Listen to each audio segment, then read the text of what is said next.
ഇസ്രയേലുമായി സഹകരിക്കുന്നു എന്ന് ആരോപിച്ചുകൊണ്ട് സ്റ്റുഡിയോയ്ക്കെതിരെ ജമാഅത്തെ ഇസ്ലാമിയുടെ വിദ്യാർത്ഥി സംഘടനയായ SIO ബഹിഷ്കരണ ആഹ്വാനം നടത്തിയത് ടാറ്റ ഗ്രൂപ്പിന് തന്നെ ഗുണകരമായി മാറുന്ന കാഴ്ചയാണ് കാണാൻ സാധിക്കുന്നത്.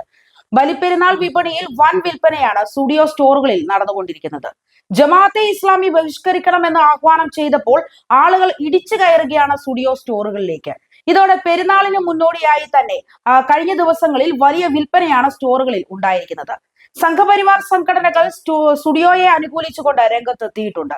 പശ്ചിമേഷ്യൻ വിഷയത്തിൽ നടക്കുന്ന പ്രതീകാത്മക പ്രതിഷേധമെന്ന് SIOയും വാദിക്കുമ്പോൾ രാജ്യത്തിനകത്ത് നടന്ന ഭീകരാക്രമണങ്ങളിൽ SIO നിശബ്ദത പാലിച്ചുവെന്ന് സംഘപരിവാർ സംഘടനകൾ വാദിച്ചു.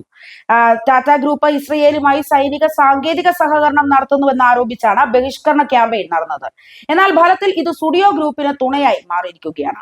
സ്റ്റുഡിയോയ്ക്ക് പുറമെ ഇസ്രയേലുമായി സഹകരണമുള്ള മുൻനിര ബ്രാൻഡുകളെല്ലാം SIO ബഹിഷ്കരണ ലിസ്റ്റിൽ ഉൾപ്പെടുത്തിയിട്ടുണ്ട്. പെരുന്നാൾ ദിനത്തിൽ വസ്ത്രങ്ങൾ എടുക്കുമ്പോൾ ഗാസ വംശഹത്യയെ പിന്തുണയ്ക്കുന്ന 100ഓളം ബ്രാൻഡുകളെ ഒഴിവാക്കുന്നതാണ് SIOയുടെ ക്യാമ്പയിൻ. പലസ്തീന് ഐക്യദാർഢ്യം പ്രകടിപ്പിച്ചിട്ടുള്ള പ്രതീകാത്മക പ്രതിഷേധമെന്നാണ് SIOയുടെ വാദം. അതേസമയം ജമാഅത്തെ ഇസ്ലാമിയുടെ നീക്കത്തിനെതിരെ സംഘപരിവാർ കേന്ദ്രങ്ങൾ രംഗത്തെത്തി. രാജ്യത്ത് നടന്ന പഹൽഗാം സംഭവത്തിൽ നിശബ്ദത പാലിച്ചവർ പശ്ചിമേഷ്യൻ വിഷയത്തിൽ മാത്രം ശബ്ദമുയർത്തിയതിനെയാണ് ഇവർ ചോദ്യം ചെയ്യുന്നത്. ഇസ്രയേൽ ഉൽപ്പന്നങ്ങൾ പൂർണ്ണമായി ബഹിഷ്കരിക്കണമെങ്കിൽ ഫേസ്ബുക്കും വാട്സാപ്പും തൊട്ട് വിമാന സർവീസുകൾ വരെ ഉപേക്ഷിക്കേണ്ടി വരുമെന്ന് ഇവർ ചൂണ്ടിക്കാട്ടി. ടാറ്റ അഡ്വാൻസ്ഡ് സിസ്റ്റംസ് ലിമിറ്റഡ് എന്ന കമ്പനിയും ഇസ്രയേലിലെ ഇസ്രയേൽ എയ്റോസ്പേസ് ഇൻഡസ്ട്രി ലിമിറ്റഡും ചേർന്നുള്ള സംയുക്ത സംരംഭമായ നോവ ഇന്റഗ്രേറ്റഡ് സിസ്റ്റംസ് ലിമിറ്റഡ് പ്രതിരോധ രംഗത്ത് ഗവേഷണം നടത്തി വരുന്നുണ്ട്. ഇന്ത്യയുടെ ഡിഫൻസ് ഫോഴ്സിന്റെ ആധുനികവൽക്കരണത്തിൽ ഇവർ വലിയ പങ്ക് വഹിക്കുന്നുണ്ട്. അത് മറന്നുകൊണ്ടാണ് SIOയുടെ ബഹിഷ്കരണ ആഹ്വാനമെന്നും ഈ വിഭാഗം വാദിക്കുന്നു.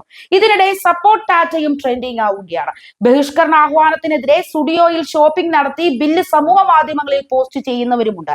ഒരു പരസ്യം പോലും ഇല്ലാതെ ഒരു ഫാഷൻ ബ്രാൻഡിന് നിലനിന്നു എന്നതാണ് സ്റ്റുഡിയോയുടെ വിജയതന്ത്രം. വസ്ത്രങ്ങളുടെ വിലക്കുറവ് കൊണ്ട് അത്ഭുതപ്പെടുത്തിയ സ്റ്റുഡിയോ ശരിക്കും അമ്പരപ്പിച്ചത് ബിസിനസ് സ്ട്രാറ്റജിയിലൂടെയാണ്. ടാറ്റ ഗ്രൂപ്പിന്റെ ട്രെൻഡ് ലിമിറ്റഡിന്റെ കീഴിലുള്ള ബ്രാൻഡാണ് സ്റ്റുഡിയോ. 98-ലാണ് ടാറ്റ ആദ്യത്തെ വെസ്റ്റ് സൈഡ് സ്റ്റോർ ബംഗളൂരുവിൽ ആരംഭിക്കുന്നത്. ഇന്ത്യൻ അർബൻ മിഡിൽ ക്ലാസിന്റെ പോക്കറ്റിന് ചേരുന്ന ഫാഷൻ സ്റ്റോർ അതായിരുന്നു വെസ്റ്റ് സൈഡ്. വെസ്റ്റ് സൈഡ് സ്റ്റോറിൽ വിൽക്കുന്ന വസ്ത്രങ്ങളുടെ ശരാശരി വില 1500 രൂപയായിരുന്നു.